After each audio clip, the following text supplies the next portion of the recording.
I'm building a 100K video agency from scratch, no case studies, no existing client base, no leads, just a blank slate, and I'm sharing everything in real time. So in the last videos, you saw me pick one of the toughest niches and start real conversations with decision makers and turn those into early research calls and my first $25,000 project. So from the beginning, I said I want these videos to be as helpful as possible. So I'm answering some of your questions from the comments. Specifically, from your recent deals, what were the actual pain points that were shared and what strategy did you use to solve them? What products are you offering and how do you deliver them, especially virtually? And what do you do if a client's biggest problem isn't in your comfort zone? I'll walk you through real scenarios from this project so you can see how it all works in practice, not just theory. So if you want a practical look at turning conversations into premium deals, this is the one to watch. So a quick update on the numbers. Client number 1 is onboarded and work has already begun, and we've had 25 positive replies from our initial outreach. 8 leads are now at the first meeting stage or beyond, and 2 more proposals are in progress. So on a personal note, the balancing act is real. Like, I'm focusing on delivering a great experience for my case study client while also keeping the pipeline warm with outreach, follow-ups, and new calls. So it's a bit stressful at times, but honestly, I'm really enjoying it. The conversations are good, the opportunities are exciting, and for me, that's what it's all about, solving real business problems. So before we dive in, let me underline something that's become very clear this week: the power of the video strategist approach. And that's the framework I'm using. It's what puts you in the driver's seat. You diagnose the real problems first, and then you, as the expert, prescribe solutions, not just video, but the right combination of strategy, content, messaging, and delivery to drive outcomes. You deliver those solutions yourself. You can build a team or you can outsource. The model's very flexible, but most importantly, you're not forcing a square peg in a round hole. You're not trying to sell arbitrary packages to problems that don't exist. So using this approach, everyone wins. The client gets better outcomes and you get more creative freedom and more control. And also, it's worth noting, if you only want to deliver video, that's okay. That's totally fine. Now, those videos are going to be done in the best way that get results because they're tied to a strategy that you've helped create. And that is the shift from videographer to video strategist. The first question from the comments was, can you go into detail on what each pain point was and the strategy to get results? And here's a real example from one of my first calls. The goal wasn't to pitch, it was to diagnose. I use my discovery questions and then the doctor frame where we lead the conversation and ask the right questions, and we only prescribe once we truly understand. Now, here's what surfaced on that call. There was a positioning gap. They weren't clearly differentiated in the market. The right people didn't instantly get who they're for and why they're different. Then it was clear that there's credibility assets missing. There was nothing to quickly build trust, high value prospects and introducers. And then there's reliance on informal referrals, and introductions were happening, but they were very inconsistent. There was nothing trackable or supported by strong content. No lead capture or lead nurture. So overall, interest was leaking because nothing was in place to capture the attention and continue the conversation.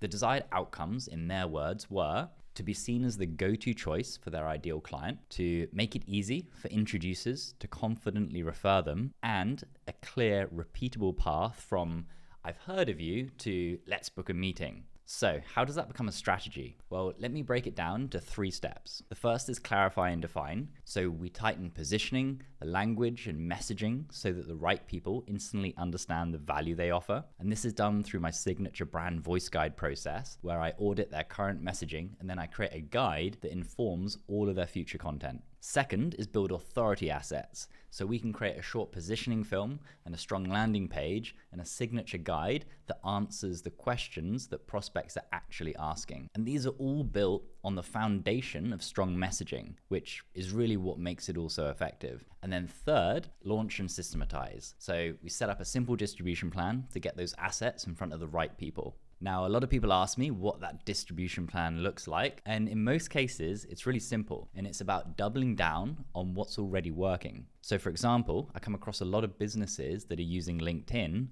but with bad messaging and marketing, and they're potentially not even using any marketing assets at all. So we come in, we improve those elements, and then we measure the results. Now, if they don't currently have anything that's working at all. It's about finding out where their ideal audience hangs out, meeting them there, and with the right messaging and marketing materials. Notice what's missing in this solution. I don't have "will make you a great video" as the starting point. Video is a core part of the solution, but the strategy leads, and the strategy came straight from their pain points, not my assumptions. Because ultimately, that's where all bad video comes from, a lack of strategy. So here are the common mistakes to avoid. One is jumping into creative ideas before diagnosing. 2 is creating assets without clearly understanding the desired outcome, the business, and the intended audience. And 3 is overthinking what the strategy will be before even speaking to the client. And lots of people never even get started as a strategist because they're stuck thinking of all these hypothetical scenarios. Whereas in reality, you need to let the prospect's answers lead to the solutions. Okay, number 2. The second question I got was,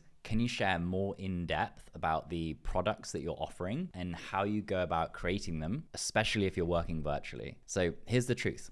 What I'm selling today looks nothing like what I used to sell. Back then, I was selling video as a deliverable, and today I'm selling a solution. So let me explain. When you uncover a client's pain points, the product is simply the structure that you design to solve those pains. So for example, on the first call, the one that I shared earlier, the pain points were no positioning, no credibility, and too much reliance on referrals, and no lead system. So the product became step 1, get them clarity on positioning. Step 2, create the credibility assets. And step 3, build a simple lead engine. And that's the product. And notice it's not a one-size-fits-all. It's built around the gaps that they told me about. Now, can all of this be delivered remotely? Well, absolutely. The strategy sessions are on Zoom. The assets can be produced remotely or with trusted local partners.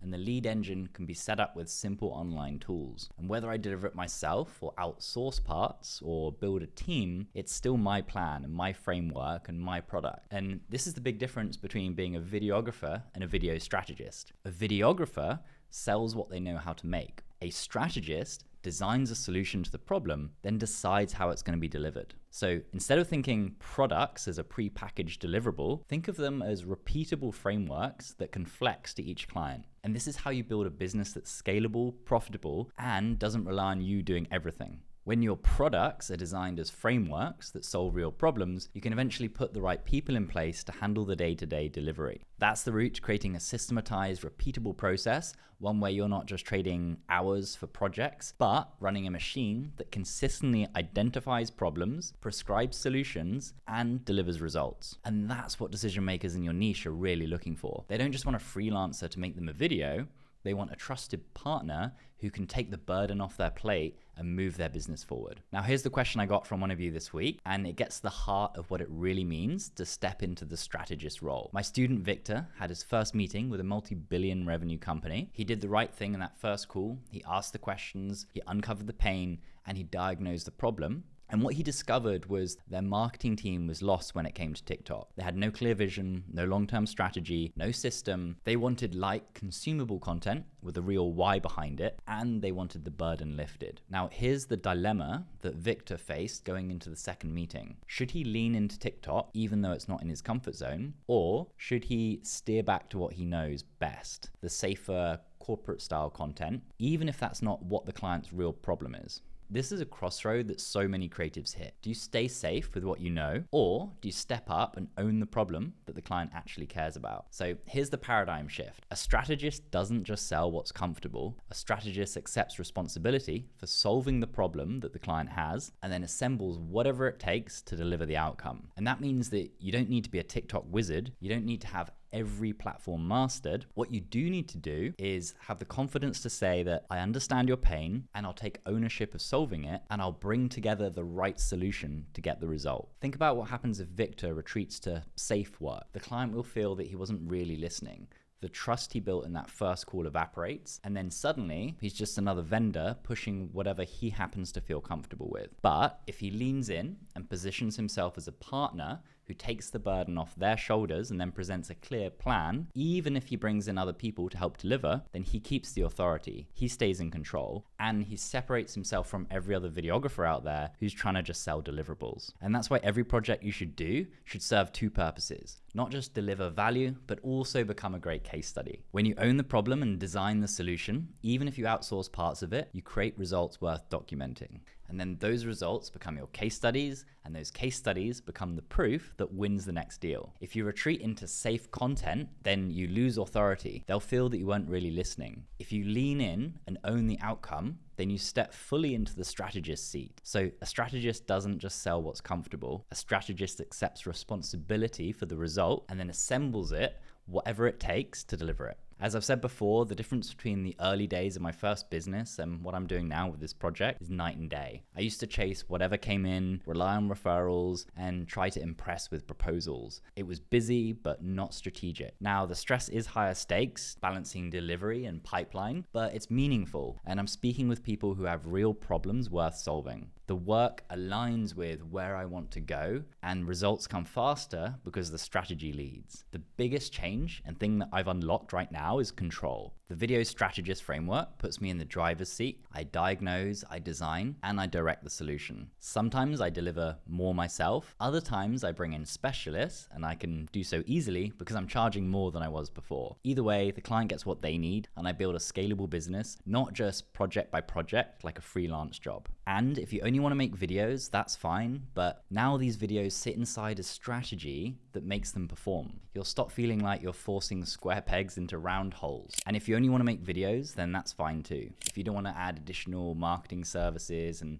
things like landing pages and copywriting, that's absolutely fine. You have the option to delegate or outsource those things if you want to be solving bigger problems for your clients, which in turn means that you could be charging more. But if you're just creating video, then they'll still ultimately perform a lot better because you're taking a results-first approach and you're following these frameworks. At the end of the day, when you take a more strategic approach, you create better videos, you're able to charge more, you get better results for your clients. In turn, they're happier, you make more impact, you'll create more case studies, and that in turn creates more business. So it's a win-win. So this episode brings us to the end of chapter 1. Just to recap, we've done a lot. I've chosen a niche, I've done great research, I've used the research to inform my messaging and marketing, and then I got my first calls booked through my network and through cold outreach, and then I've turned those calls into my first 25K paid case study, along with a couple of other projects that are in the pipeline. For my students behind the scenes, I've been delivering detailed step-by-step instructions inside our weekly live Q&A calls, and I'm sharing how to follow along this same business building process with reviews of my calls, the messages that I'm sending, the replies I get, and how I'm handling each challenge as they come up. So I'm giving the whole playbook for a successful video business. Now, if you're interested in that level of detail and support, then I'll leave a link with how to get involved in the description below. If you've watched this far, I appreciate all your support, especially your great comments, and I look forward to seeing you in the next video.